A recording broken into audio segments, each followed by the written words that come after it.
We are getting ready to start Global Champions League Round 2 in a few moments' time, and there were some remarkable performances that came out of that opening round of GCL. The likes of the Paris Panthers jumping double clear, the Scandinavian Vikings jumping double clear. We're going to talk about the teams, we'll talk about the changes, and hopefully get some reaction from the course-walk that is officially underway for the second round. Some sun bursting out over the southern part of the Netherlands as well, which is great for the upcoming second round. Let's show you the results of GCL round 1 and remind you as to how things ended coming now into that second round. As mentioned, only 3 double clears. The Kunststars powered by the Iron Dames amongst the Paris Panthers and the Scandinavian Vikings as the only 3 teams to jump double clear. An elimination for Madrid Emotion, which was frustrating, and a lot of teams finding themselves on a single fence down. The likes of the Shanghai Swans in particular, who continue with their championship hunt on those top teams. Valkenswaard United as well, the clear for Gilles Thomas. Hansi Flick having a, not Hansi Flick, he's a football coach, my word, Hans-Dieter de Deer having a fence down as well. He wouldn't mind if I call him Hansi Flick, it's okay. Sarah Winkelkova had a fantastic round as well, by the way, jumping clear on not a 9-year-old, on an 8-year-old in the opening round, which I think is just very difficult to describe how good that is. Sarah, welcome to the studio. This is very nice to have you here. Can you try and describe your 8-year-old to us? Because by the sounds of things, that's not a normal 8-year-old, is it? No, he's definitely not. I have him very shortly in my stable. Yeah. Started to ride him only since May. He's just an exceptionally good horse, such a good mentality. He loves the game, he loves the sport. And I think that's what makes him so special. Like just being so cool, coming to the GC round. It's a 155 class and he just jumps around it like it's a daily base thing. So only 8 years old, you've barely had him for a couple of months and already you are jumping GCL rounds like this. You were telling me that this actually makes life difficult sometimes because you maybe want to overshoot a little bit with him. Is that the case? How do you reel him back? Because I'm sure he will make you believe that he's ready to just go jump massive stages. Yeah, exactly, and that's a little bit his good and also bad point at the same moment because he's so cool and he's just so easygoing with this level. So sometimes you get a feeling like, okay, let's ride him bigger, let's ride him the Grand Prix, you know, he's just so good. And I'm sure that he would do it, but it's just... You need to be careful, right? For people that are listening to this, I'm sure that they are well aware of why being with great horsemanship is important. So explain to someone why, even if he looks like he can, that you don't want to get any damage there, you don't want to break him, you need to make sure that he is correctly looked after, right, going forward? Yeah, exactly, and especially like for his mentality, they have to feel coming out of the ring like, wow, I did a good job, you know, like today he felt good about it. But if you jam him in the Grand Prix and he gets 2 down, he gets himself a little bit disappointed, and that's why we have to keep them happy and we have to keep the mind of the horse just positive. And that's something that we have to sing ourselves as a rider. Is my horse ready for it? Is it the right moment to do it? And it's just way too early for 8 years old to step higher than this. The fact that he is willing to go there for you and has the ability, seemingly, of what we saw already today, tells you that there is a very bright future here. Talk to him about years round as well, the double clear for the Scandinavian Vikings. This is a crucially important day for a team that maybe hasn't succeeded the way they wanted to in 2025? With the team, we had a very difficult season till now, I think. A couple of times we have been very unlucky. We missed some of our best horses. So today was amazing, the first round. I really hope for them to keep it good for the second round because I'm not jumping the second round anymore. It's Jur and Amanda. So I will just give them my support and I hope they will do it well. What has the conversation been like in between the rounds? Has there been some phone calls? Has there been some team conversations amongst each other? What is the talk between round 1 and round 2? Yeah, we were of course really happy with the round 1 result. Like jumping a double clear is just amazing performance. But now we have to step with the feet back on the ground again and try our best because it's still, the game is not finished. A lot can happen in the second round. We saw it already many times happening that some teams after first round, they have amazing result and then something happens in the second round. So yeah, we just have to stay concentrated and do our best again. You were very early to walk the course. Course walk officially underway. A lot of the riders now busy with it. What have you walked? Talk to us about what your team members will expect in this upcoming second round. What stands out for you? What looked tricky? I think the course is built in a very fair way. It's big enough. It always is as a second team competitions. The course is tricky enough. There are a few fences that maybe gonna be a little bit more tricky. We can see a little bit more faults on them. But in general, I think we will also see quite many clear rounds. Okay, well, best of luck for the team for the upcoming round. Fantastic in round one. And hopefully Scandinavian Vikings is on the podium later tonight, maybe? That would be amazing. That would be the plan. That would be an amazing outcome. As it stands now, they are only one of 3 double clears. Scandinavian Vikings very late to go in GCL round 2. And according to Sara, a very fair course to come and maybe some clears. Would that be another one for Scandinavian Vikings? That would be an outstanding result. Rosie Turner standing by for us in the arena. Rosie, let's talk about changes. I hand it over to you. Take us through for GCL round 2 and point out some of the bigger moves for us. Who has done what? What can we expect in this upcoming second round? Yeah, thank you, Mark. The start list has actually only just come out, so I've only just managed to get my eyes on it. But we've only got 2 teams that are making no changes whatsoever, and that is the current leading team, Paris Panthers, who come in with the same riders and the same horses, and why not? They were on fire in the first round, and both said to me that both horses feel fantastic for the second round. As we expect, Riesenbeck International make no changes either. Christian Kukuk just having that final fence down with George, but super unlucky, and hopefully can go one better into round 2. If we start at the top of the list with Monaco Comets, powered by Iron Dames, we've got Edwina Tops Alexander coming in. She brings in fellow. Yoli Mitalaneo is back in again with her new horse, La Perla.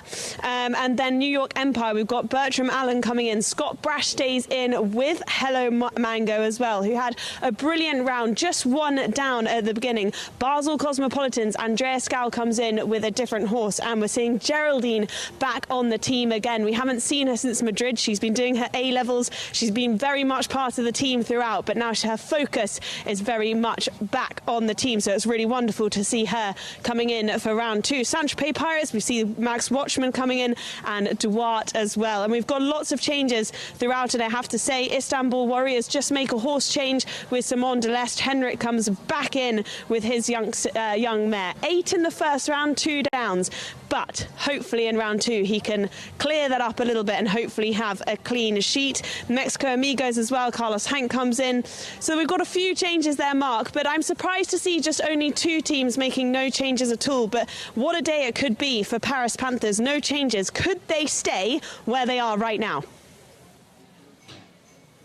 Oh, it would be a remarkable story. And having just heard from the Scandinavian Vikings as well, can you imagine for those teams that are struggling at the bottom end of the table to produce potential podium performances at the end of GCL round 2? It would absolutely upset the apple cart as far as the Global Champions League is concerned and really shake things up, at least towards the bottom half of the table. Right, Rosie, go on and get some riders for us. We look forward to chatting to you a little bit more, giving us some insight as to what has taken place between round 1 to round 2. And as she said, only 2 teams that have not made changes. One of those, no surprises ever. If you are new to this, it is something to teach you, somewhat of a team tradition. At Riesenbeck International, generally 9 times out of 10 do not make any changes from GCL round 1 to GCL round 2. They believe in consistency, and that is the case once again for them, as we see Weishout and Kukuk, Max this time, of course, coming out with Christian for GCL round 2 and Riesenbeck International later on tonight.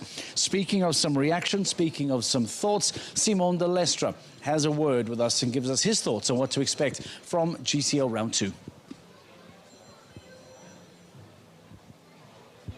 Round 1, Henrik just having 2 down and brings in the same horse, but a different horse for Simon in round 2. Tell us a little bit about who you're bringing in.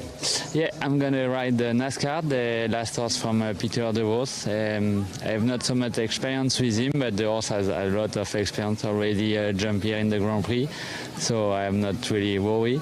Just have a good plan to save a clear run for the team.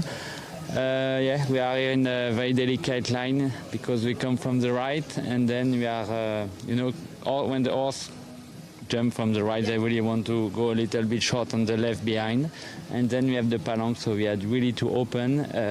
It's nine step, 9 stride. Well, but before we walk that, actually, I just want to have a look at this fence, because for those people that don't know, it might look like we've set this up wrong, but it is correct. Yeah, this is really correct, but the horse normally give a huge jump on this, and then the distance after comes really short, because it's a palanque, so it's a very delicate vertical. Okay, let's walk this. As you can see, we've gone from the uneven oxer there, which is built correctly, as Simon said, and then you have to swing quite wide round here, you said, Simon. The thing, you will have a big jump normally on this oxer, and then the palanque is a very delicate jump. So for my plan, it's really to go outside, to be a little bit cautious with 9 stride, because the problem behind this palanque, we have a combination oxer vertical with a 5 stride little bit forward. So you had to save the palanque, you had to push a little bit for the 5, and then you have 2 short inside. So you come from this oxer with a big jump, and you finish with a very delicate vertical going out of the line. So you need a horse that's really going to listen to you as well. Let's just see how delicate this is. We can get up close with this plank, because you can see it's on a flat cup there. This you cannot touch. So you really need to save this jump, but the problem, when you save too much, you had to push for the 5 after this jump. And when you push for the 5, then you have a problem in the middle of the combination, because it's too short.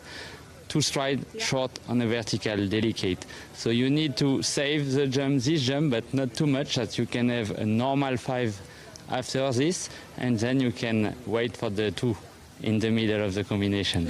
And as you said, you haven't had that much experience with this horse in terms of the way the striding is. It's a big stride or smaller striding horse? It's a big stride, yeah.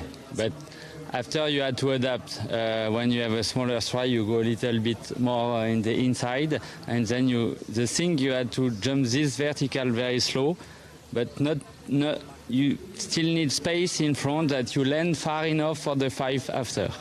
It's going to be a very technical course, isn't it? It's going to be a technical round 2. But Simon, thank you so much for walking the course for us. We wish Simon and the rest of the team a good luck for round 2, Mark. Thank you, Mark. Simon de Lestre. From Simon de Lestre, the man from the Istanbul Warriors, powered by Carpe Diem Equestrian Team. He jumped a beautiful clear in GCL round 1 with Golden Boy DK.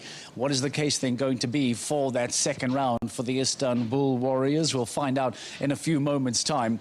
Interestingly, if things were to stop right now, how much movement, how much change would there be in the GCL overall rankings? What would happen to Valkenswaard United because of the Kansas double clear? What happens with the Paris Panthers, who are now currently leading Scandinavian Vikings? Can they make up ground? What happens to Madrid Emotion with 0 points following their elimination? Well, this is what the change would look like. Valkenswaard would jump down to 2nd place. New championship leaders in the Kansas, powered by the Iron Dames. Razorback International, powered by Horse Gym, would jump up to 5. They then begin to seriously knock on the door of a GCL Super Cup semi-final. Madrid, because of that elimination, begin to drop down, and it's on the 2nd page, thanks to the Scandinavian Vikings and the Paris Panthers, that we see some movement there as well. Both of those lower-ranked teams performing superbly well here in GCL round 1. Vikings, unfortunately, believe it or not, because of what's happened then with the Paris Panthers, would then see themselves still move down to the bottom of the table.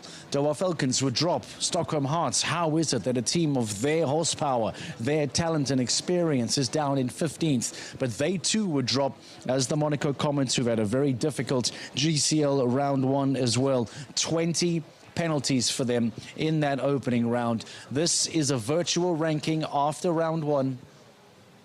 If we were to press stop right now and not even jump GCL round 2, if things were to end as they are, that is what the new overall rankings would look like. And that makes for a pretty interesting viewing ahead of GCL round 2. Interesting to get the thoughts of Ludger Beerbaum as well. Razorback International, as mentioned, looking to try and knock on the door for that GCL Super Cup. Hopefully we can catch up with Ludger at some stage today to try and get his thoughts. But as we get ready for GCL round 2, the bell rings and the action begins. Let's go and get started into the second half of the day. The second round of Global Champions League is next.